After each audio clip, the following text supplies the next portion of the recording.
It's easy to look at Barbie and Oppenheimer on paper and think they have nothing in common. Now, after the Barbenheimer opening weekend success, it has been made clear that these movies actually pair quite well. Their themes are not that different from each other. What ends up being an interesting look into film criticism and how people approach movies is that certain people online seem to hate Barbie's message, but are praising Christopher Nolan's work on Oppenheimer. Sure, it isn't cut and dried. You haven't seen a man outright saying, "Barbie sucks, Oppenheimer rules." But the pervasive idea that they should see Oppenheimer and not Barbie says a lot. There's been a sea of guys on Twitter saying they were happy they didn't go to Barbie, but instead went to Nolan's tale of man's fragile ego, which is what is fascinating to me as a film viewer. When you break down both movies, it is very much just about male ego and the effects of that on the world at large. Barbie is a lot more obvious in its theme. The film highlights how men affect women in the real world, but also doesn't shy away from what happens when women stifle the men in their lives. Oppenheimer's theme is a bit different in its approach, but is rooted in how men can destroy the lives of others. So when men log on to social media to declare their allegiance to Oppenheimer and their hatred of Barbie, it shows a bigger problem with the same message and whether or not you're willing to hear it from a man versus a woman. Barbie takes a look at feminism. In Gerwig's world, stereotypical Barbie, in the middle of one of her routine night parties, abruptly experiences thoughts of death.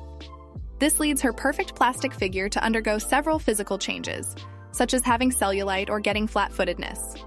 She discovers that all of this is caused by the state of mind of her owner in the real world, which she must change before she becomes fully human.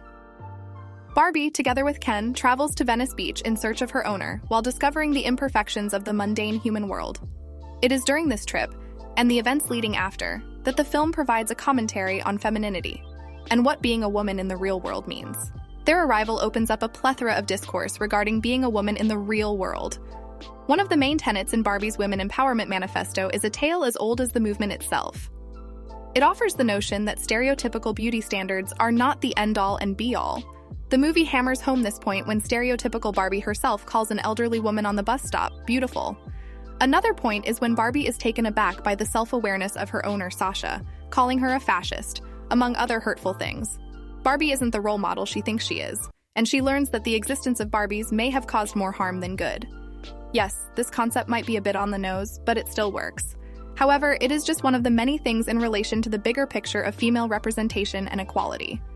There's more to it than just beauty standards, which Barbie attempts to tackle throughout the film. Gloria's monologue gets at the core of the message. When Ken discovers that the patriarchy is the ruling system in the real world, he begins to carry that mentality. Acting as if he has just discovered the penultimate secret of the universe, Ken runs back to Barbie Land alone and takes over with his new philosophy.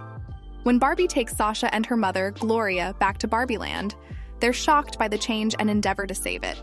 When Gloria inadvertently discovers that the key to saving everyone in Barbie Land is an impassioned speech on what it takes to be a woman, the film's inner meaning becomes crystal clear. Gloria espouses how it is so hard to be a woman because the system is rigged against their success, and that everyone blames them for what's wrong in the world. While inspirational in its own right and embodies truthfulness to some degree, it is but a reductionist view on the problems that plague women. It is a futile attempt to encapsulate the bigger picture of the admirable movement of women's rights, and boils down to an emotional but simplistic rant on how women are oppressed. Generally speaking, it bears little depth in relation to the complexities of empowering women. It's like a person merely touching the surface of a lake and immediately judging that it's safe to swim in. For some, it falls flat and was an underwhelming climax for a fairly enticing build-up. However, there is an argument to be made. Isn't that exactly the point? It is a Barbie movie after all, and it makes no bones about its nature. It is a movie about a plastic doll that discovers its own sense of consciousness. Did we really expect it to delve deep into the roots of a deeply ingrained issue and offer some form of emancipation? Absolutely not. If we want to be technical about it, Barbie belonged to a world where there were absolutely no problems. Her arrival in the real world was a culture shock. There's no way she could fully grasp everything about the complexities of gender politics in such a short amount of time. Yes, Barbie's critique of the patriarchy is surface level at times, but as the ending shows, she still has more to discover about herself, and that's all right. The hypocrisy of free thinking in Oppenheimer. On the other hand, Nolan's Oppenheimer, by its very subject, offers a lot more leeway in terms of discussing politics. It is a film about one of the most controversial subjects the world has ever seen. So it is at a distinct advantage. As the director of the Los Alamos Laboratory for the Manhattan Project, J. Robert Oppenheimer was at the receiving end of mudslinging efforts, among other things. The picture does a marvelous job of presenting Oppenheimer as both a pompous intellectual with no regard for boundaries and as a human being facing the immense consequences of his actions. Despite his polarizing personality, one of his most commendable traits is his penchant for standing up for what he believes in.